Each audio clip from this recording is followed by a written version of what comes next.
Okay, here we are, brought together via digital audio in the asynchronous universe of the interwebs that we are now plugged into most of the time.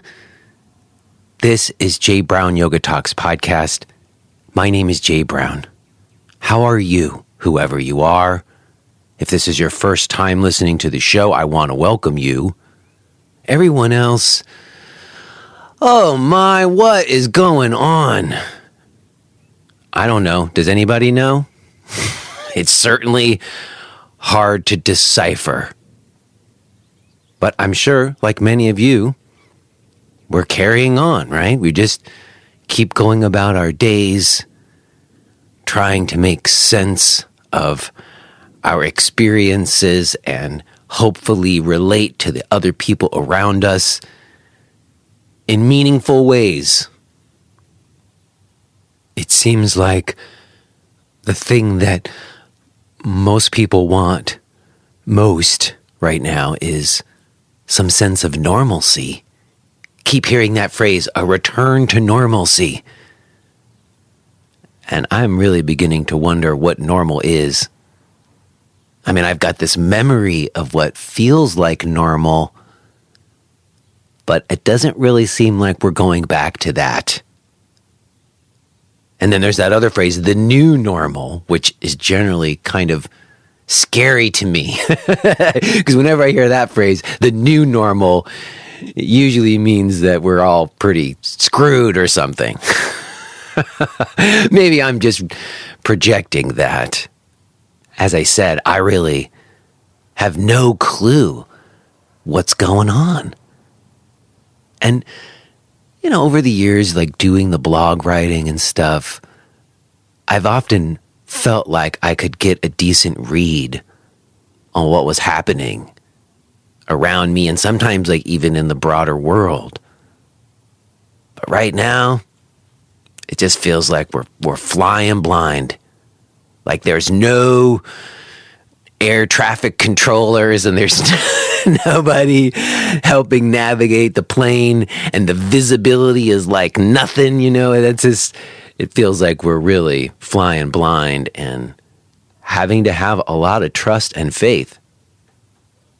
What we're trusting and having faith in, I guess that really depends on you. There is at least one thing that I do know to be true, which is that I absolutely need to be more diligent about setting boundaries with my screen time. And it's not like you haven't heard me say this a million times before.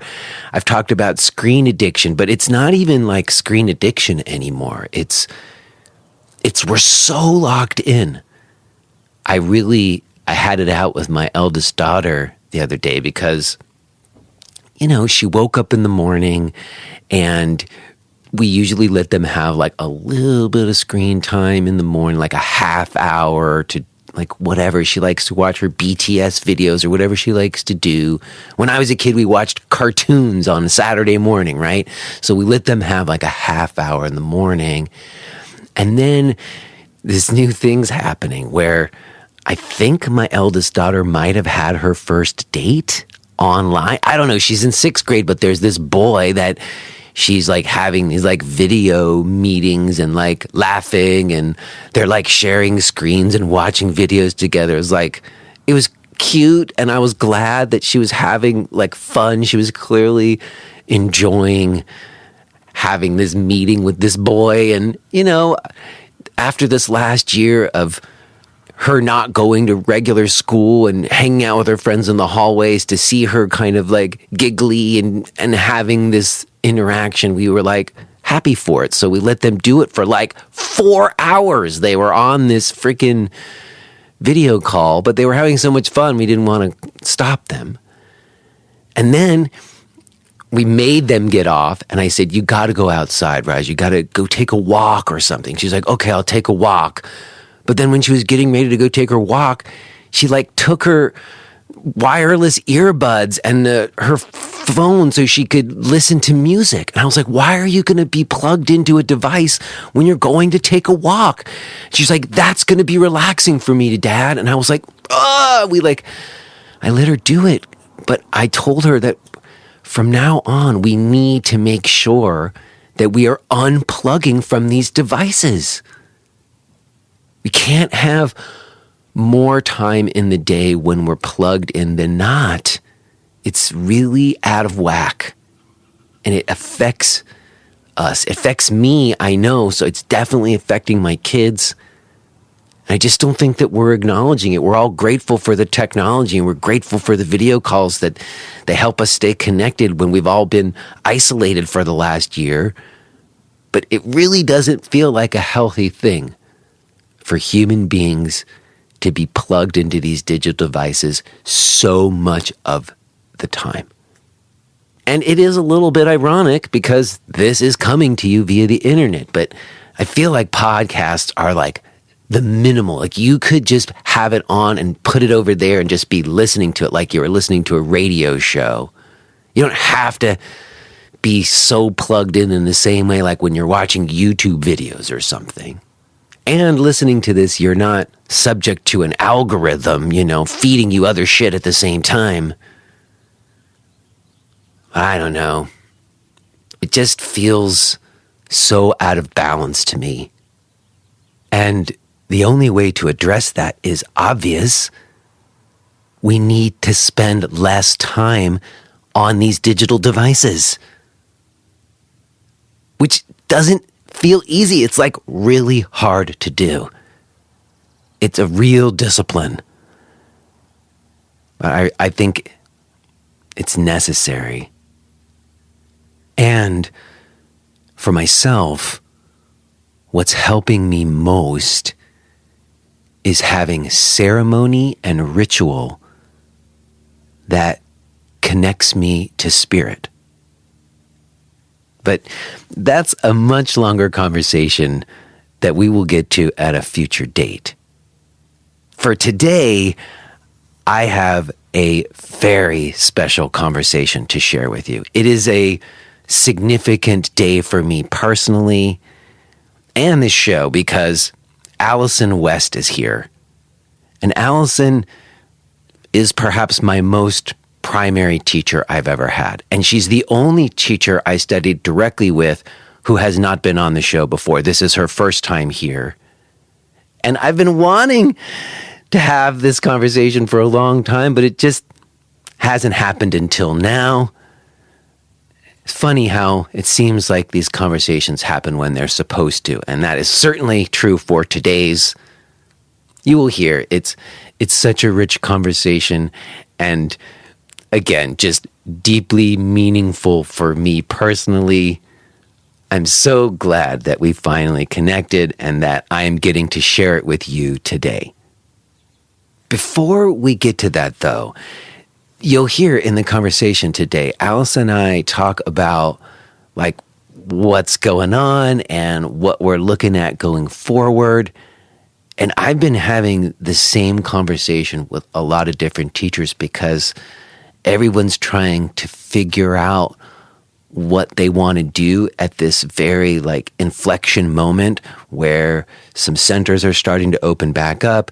Teachers have been doing some of their own classes from their living rooms online, and they're just having to decide, am I going to stop doing these online classes and just go back to teaching classes at the center?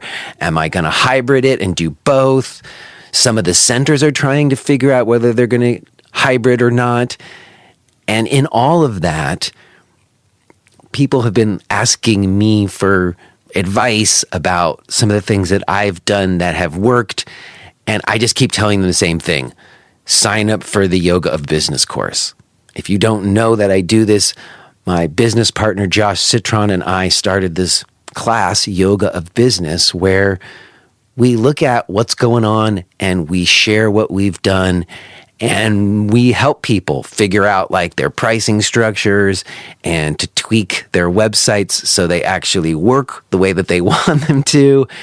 And I think more than anything, to really have an opportunity to bounce your thoughts and ideas off of others with outside perspectives and other knowledge than you, and to get clearer about what you want and how you want to move forward, because right now is the time to make a shift if you're going to make a shift.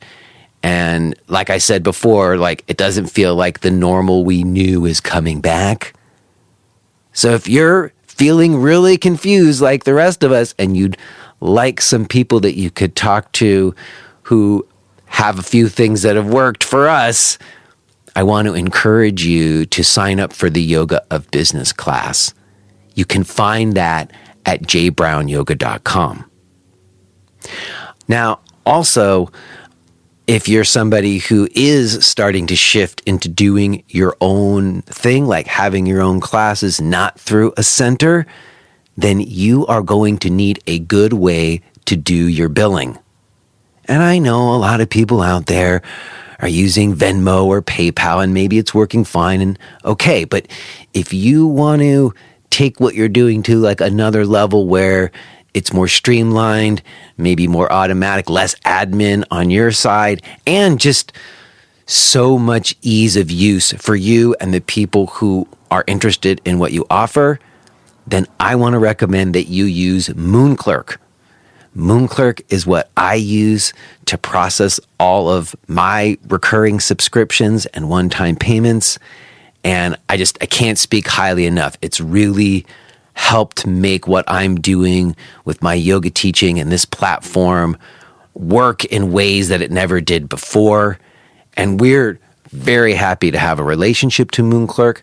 And I want to recommend that you check them out. If you do, it would be very cool for you to let them know that I sent you. You can do that by going to jbrownyoga.com/MoonClerk.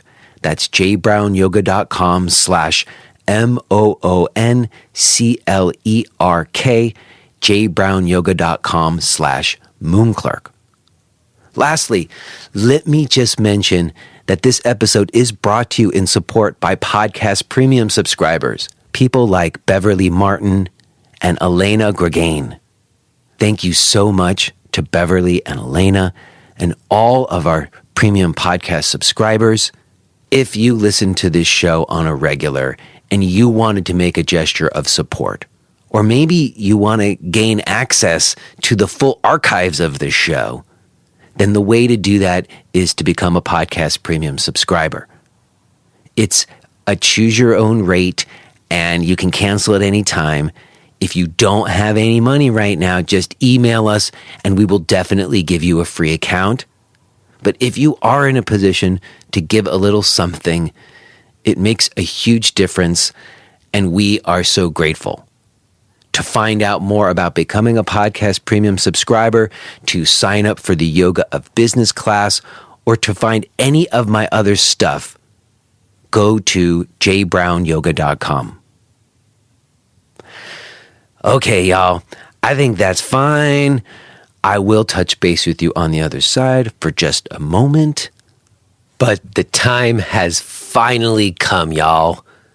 The time has come to listen to this conversation that I had with Alison West.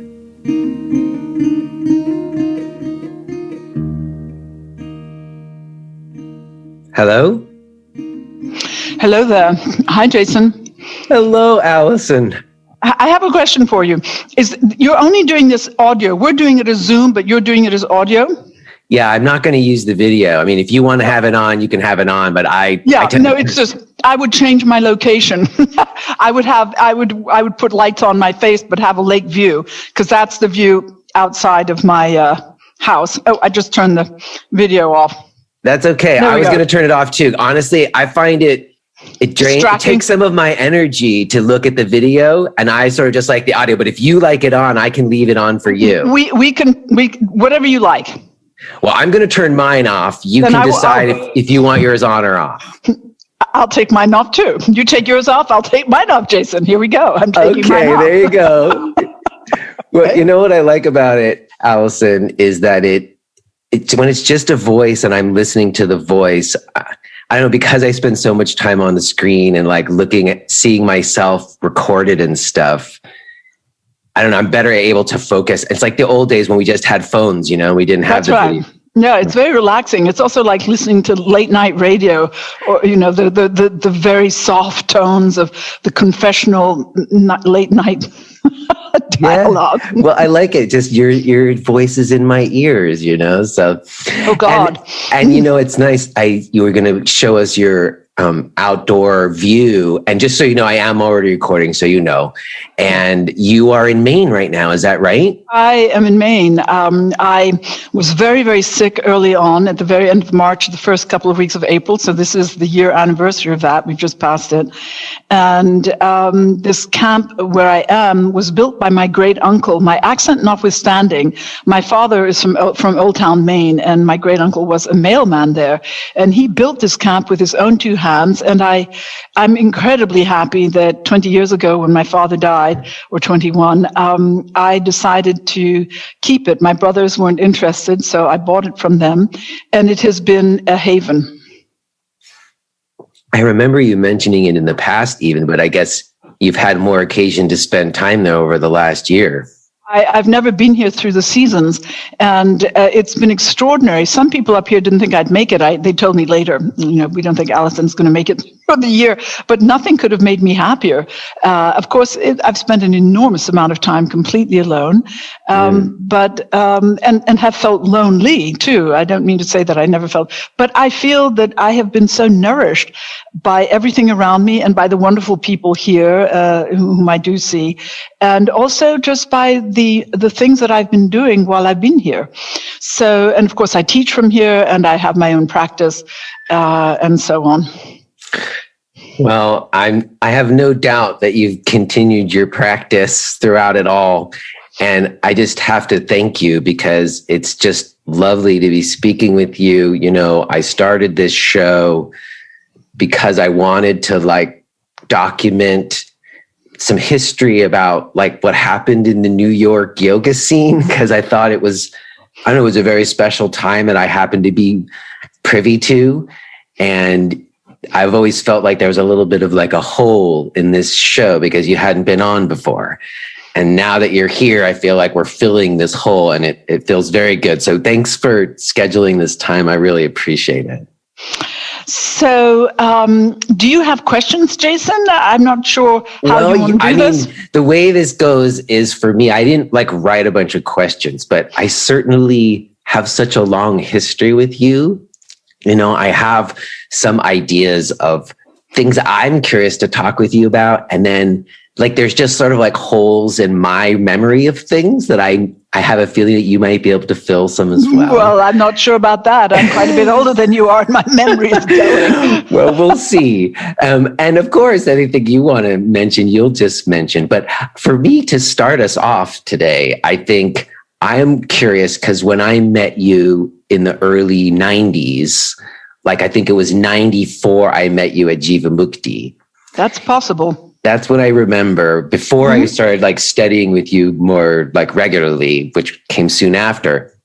I know that you had a whole other life as an art historian, and you had a very renowned book on French sculpture. And I've always been curious, because I never had the conversation with you or asked, why, not why, but first of all, when did yoga come in to your life, and why did it become your direction? Why did you leave what seemed to me an already very promising career as an art historian in favor of going in a more, not as mainstream direction to be a yoga teacher?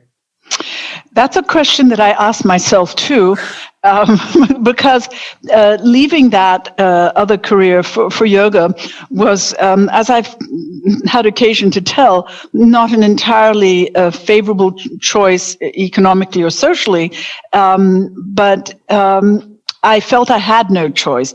And sometimes I tell the story. When I was married many, many years ago to my French husband, François Guillaume de Rode, he was quite a bit older than I, and he was deeply interested in Sri Aurobindo and the mother, and he would do prayers every morning, and he would also do a small yoga practice. At the time, I was doing 3 hours of class a day at Joffrey in addition to my NYU undergraduate degree. So I was very, very busy, and I just thought the movement of ballet was so much more demanding and interesting, and I looked at his practice, and I sort of thought, okay, fine, it's nice enough, but doesn't interest me. And there were times when I might even have mocked him a little bit, but I also sympathized deeply with some of the things that he was discussing.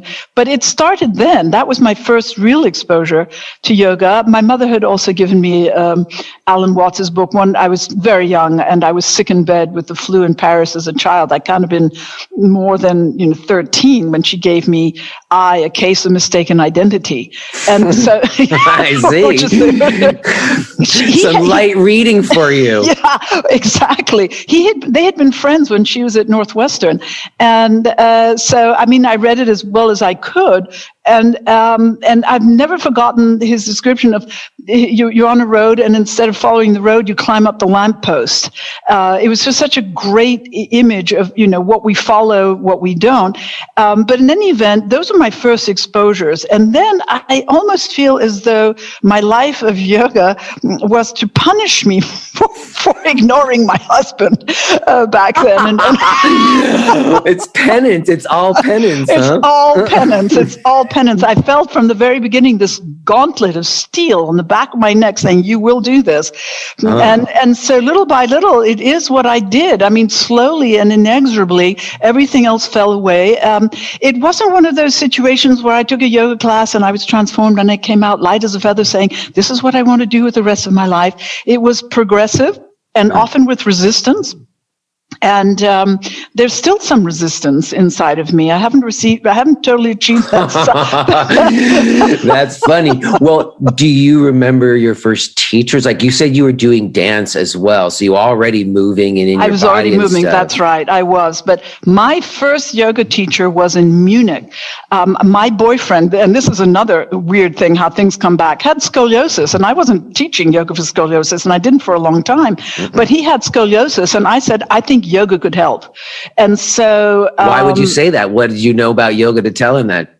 I had just some small idea, but I didn't really know. So it was intuitive, and I'd spoken to friends who were doing yoga, not young. I saw artists like Yvonne Bonamer, who just died. She was the head of the Musée des Arts Décoratifs in Paris, and she went to somebody every week for yoga, and she'd said to me, it might be good for you, Alison, to do some yoga and things like that. So it was coming up. Mm-hmm. So and Elmar was an art historian like myself. We met at the Bibliothèque Nationale in Paris. We were both doing research on the same period in French art. He was painting and I was sculpture.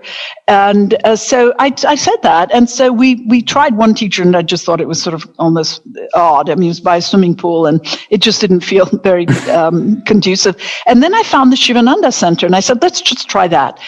And then I never stopped. And I did my first 2 trainings under the aegis of the Shivananda Center when I came back to the United States, and he and I separated, and I went first to the local ashram in Monticello, and then I went to Canada for the more advanced training, where you got up every morning for an hour of pranayama at 5 to 6 and so forth.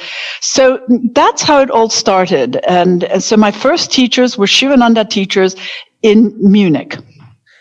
And was the book that you published on French sculpture before or after you started doing yoga teacher trainings? It was during that. I was writing it. The reason I was in Munich is that I'd done the bulk of my research, and Elmar, my then German boyfriend, was also at that phase of still researching, but also having begun to write. So we would both write every day, all day, and because it wasn't far from Paris, when I needed to replenish, verify whatever, I could go back. But I was in the middle of writing that book while the yoga journey was beginning. And I mean, my dissertation, I should say. And it became a book later. And by that point, I was already deep into yoga when it actually became a book. So the dissertation, and I changed the book a lot to turn it into, digestible prose, and so on. But that it was already there. The whole span of the book was the beginning and the middle and the flourishing of yoga as my way of life. So was there like an inflection moment where yoga sort of takes hold in you and then the book happens and it's like, hey, you could go be a published art historian or you could be a yoga teacher and you decide yoga? That point, I think, had already passed. I think that I had already made the decision that I would not go back to teaching at that point. And I mean, I was very lucky to be in New York, teaching in New York City. It was wonderful. But at the same time, I had then had a National Endowment for the Humanities salary equivalent grant to do some more research, which I did. I mean, it was an interesting subject, but I won't go into it. But then I spent time turning my dissertation into a book. And at that point, I understood that that was probably the last phase rather than the beginning. However, of late, because of my isolation here, and I've been going through my family papers finally after 20 years, my father's stuff, I've also found material from that time as an art historian. And there's still some part of me that would greatly enjoy returning to some of that. It's just another aspect of being. But right now I am writing a book on yoga for back care. I've been doing it for some summers. I have not been doing it during the year, but I'm getting back to it, and I hope to get that published, and then I will do a book on yoga for scoliosis. So those two things will take me some time to finish, initiate, and finish again.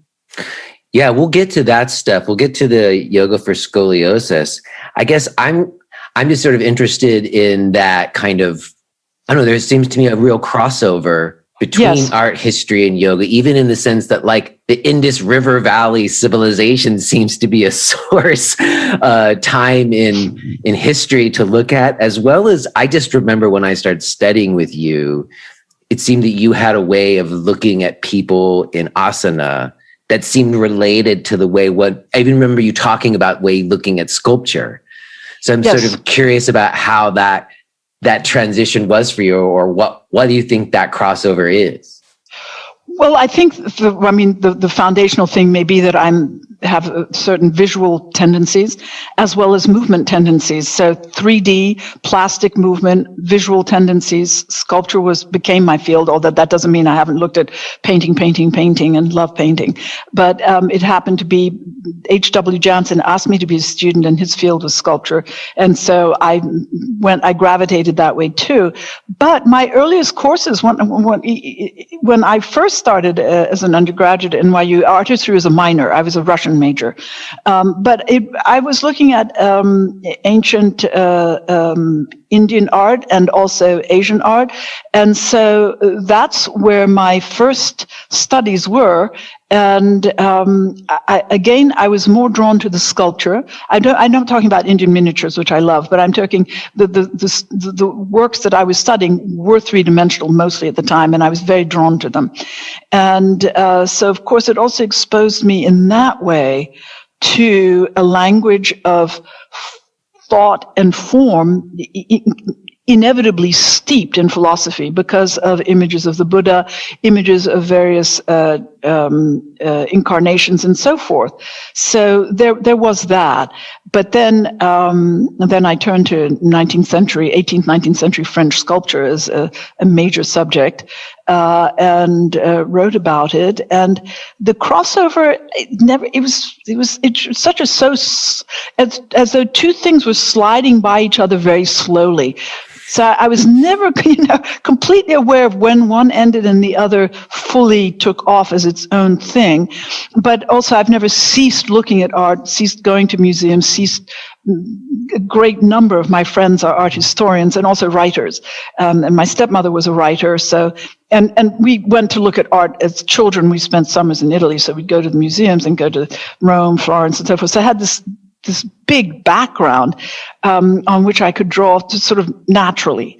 And so, as I say, I'm not quite sure when the crossover happened or if there ever was a full crossover, but I must say that all of my time and effort then was directed to yoga. Once the book was done, I never went back. Right. And you were in New York, and I'm putting that as like what, late 80s, early 90s? Oh, I came to New York in 71 to go to college. Right. But I'm saying when your book, yes, when you're yes. like, I'm not looking back, I'm going full direction into yoga. Yeah. That's right. The book came out in 1998, which meant that Cambridge published the book. Cambridge had it in its hands, a fair amount of time before that, just to go through the process of the editors. I went over it with the editors. We did the page layout together. That was a great experience. And then the book went to press. So, sometime in 1997, I could say I was done with it. And then they took over the material aspect of the book, and it came out. Wow, that really is an overlap, though, because I did your first ever teacher training in 1997. That's right. So that's exact same time. Yes. So interesting. So I guess what I'm curious about then is like those years leading up, like in the years before, maybe, I don't know, like I said, I think it was like 94 when I first met you. You had already been teaching yoga for some time, as far as I could tell. Well, go ahead. I did my first training in 88, and then I started teaching at the Shivananda Center in New York. You didn't get paid. It was service. You'd go and teach, and you'd give that as your service to the center. And then I did my next training and the following year and continued. And then I realized that I wanted to study further afield. But yes, I had started teaching in this voluntary way in 88.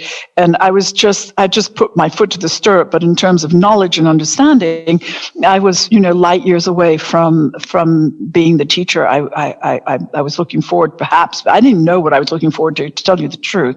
But I knew that I wanted to grow. And then I started taking class. David Life, told me about Kevin Gardner, a wonderful Iyengar teacher who now is in Budapest. And we went to a class together. And then again, I never left. I stayed and I started studying, and it was exhilarating.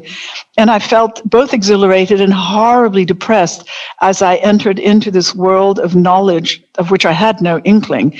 And so exhilarated to study it, but also realizing I felt how little I knew about a certain aspect of yoga. And as you may remember, when you did your teacher training, I don't know, but I had started to put anatomy in almost immediately. I felt it was a critical part of a training, even though not nearly what I presented then was the first teacher training I did, was fewer hours than what Yoga Alliance would become. But I felt that anatomy was a very important element to understand that, to understand alignment, although alignment is in its own way a variable thing. And of course, as I've gone on to teach and work with so many students and students with back issues and scoliosis and so forth, one realizes how much more this is a balancing act between what you see, what a student understands, and also the material composition of a student's body and their own bone structure. So all of these things are meeting places.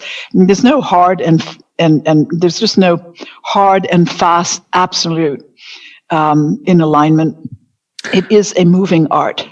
Well, I when I met you, you had already amassed quite a knowledge base. You had done those Shivananda trainings. You had studied with the Iyengars. You had studied in Mysore, and you were the reason why I was intrigued by you as a teacher. Is you seemed to be someone who was doing more of like a comparative analysis of different styles in teaching? At that time, that was very true. I was. And I remember Bobby Cannell, the wonderful, wonderful Iyengar teacher, I just adore her, came to do a workshop in the training for prenatal yoga. I mean, years ago, I brought her in. And because I felt everybody should have at least some understanding, if not just enough to say, this may not be the right class for you to take, to be protective of somebody and helpful and supportive. But she said as she came out and looked at some things that were up on the bulletin board, Alison, you really are going in the right direction. And I think that she meant by that, not that she didn't mean to say she didn't love her Iyengar practice and what she was doing at all, but that by broadening my horizons, I might be developing a different kind of understanding. And I've always been very grateful for having done my first training with the Shivananda organization, because in part of the philosophy that was, an everyday part of our practice. We read the sutras, we chanted, we did all of these wonderful things. And then I went on to study with Kevin, and I didn't do the Iyengar training because I tried, and I didn't feel that it was the right fit for me in New York. It might have been a perfect fit with another training, but in any event, and then I did do Ashtanga for quite a while. And so I saw how differently yoga could be done and how much people loved different forms. And so again, it was clear that it was like anything else. There had to be more than one way to do things because there's more than one kind of person. And so that was wonderful. Well, I remember when, and I talked about this with some other folks like Leslie, when you kind of split from teaching at Jivamukti, there was kind of that moment where they had made some changes there and a number of teachers, you included, departed. I remember you started teaching class at a space, it was like on Broadway or off of Broadway, and it was like Ravi Singh had a space or something. Do you remember what I'm talking about? I do.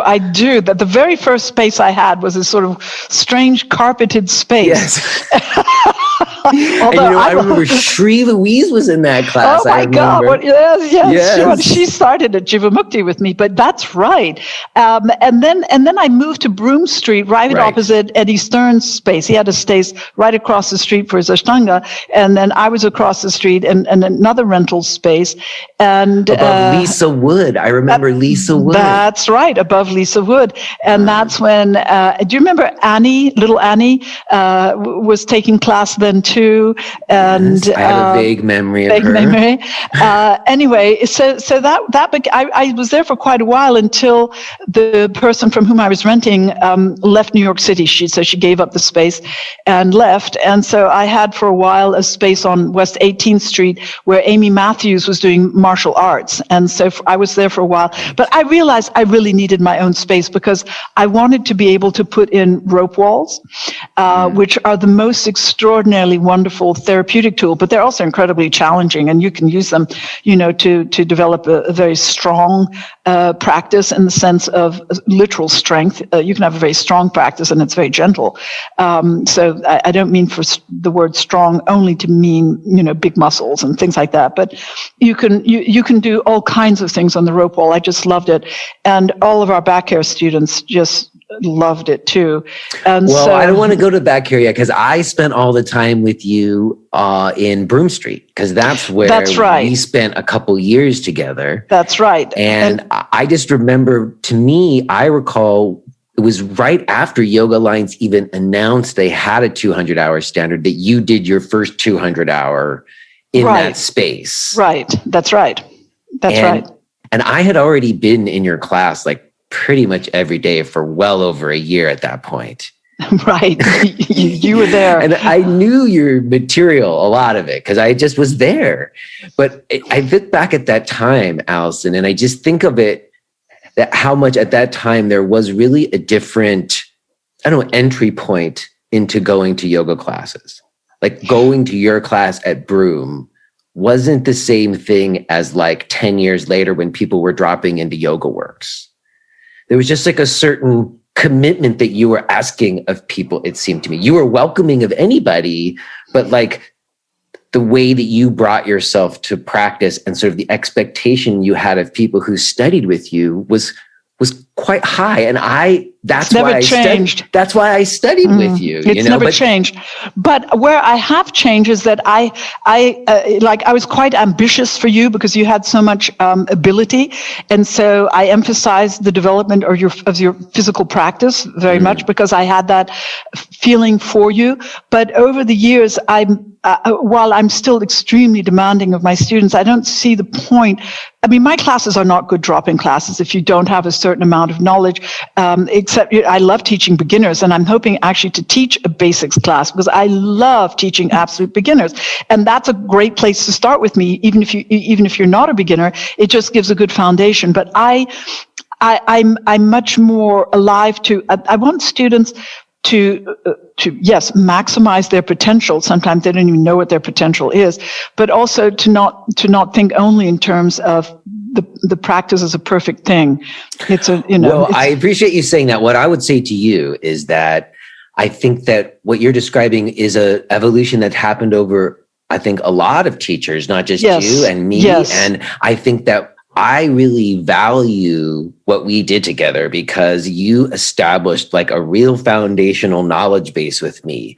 You know, they like talk about how if you want to like go off of like the traditional ways of doing things, you should learn the traditional ways first of sorts. So you teaching me those alignment principles, they did ground me in a certain way. I think a lot of us over time, even within the Iyengar world, I've talked to a lot of different Iyengar practitioners and teachers. I think there has been an evolution away from like this idea of perfection of form and more towards like somatic embodied experience. Yes. Although I will say this, there will always be a back and forth between those, because I've worked with students who can't feel their bodies at all. And so one still wants to offer in some ways. You can offer an ideal without making people feel they have to match it, but give some template with which to begin so that one is not completely at sea, but then really understand each person's differences. Like Amy Matthews, the idea of the knee directly over the ankle, her knee required it to be a little different. And so she explored that for herself. So we were in that class together. She totally blew my mind. Amy's amazing. Yeah. But even my own awareness of alignment has deepened, and by working with the back care population, I found that having some clarity around that can be the difference between somebody being in pain and not being in pain. But also, again, each student is different. So if you have hard and fast rules, it's going to be problematic, because the thing to do is ask students what feels good. Well, I would say to you that. Well, I would say that at that time, to your great credit and my profound gratitude, you presented the different approaches. You taught me the Ashtanga primary series sequence. You taught me Iyengar alignment principles. You taught me philosophy from all three of those and Shivananda. You taught me, I remember, like to this day, I can say, this is a Shivananda version of sun salutation, and this is the way they do it in Ashtanga. And you never presented it in a way that I got to choose, basically. You weren't imposing one right path for me. You presented it in a way where it was like, here's what's out there and here's what the different teachers say, and you need to consider these things for yourself and be very... If you are hearing this message, then you're listening to the free version of J. Brown Yoga Talks. To hear the rest of our conversation, please subscribe to Podcast Premium at jbrownyoga.com/premium.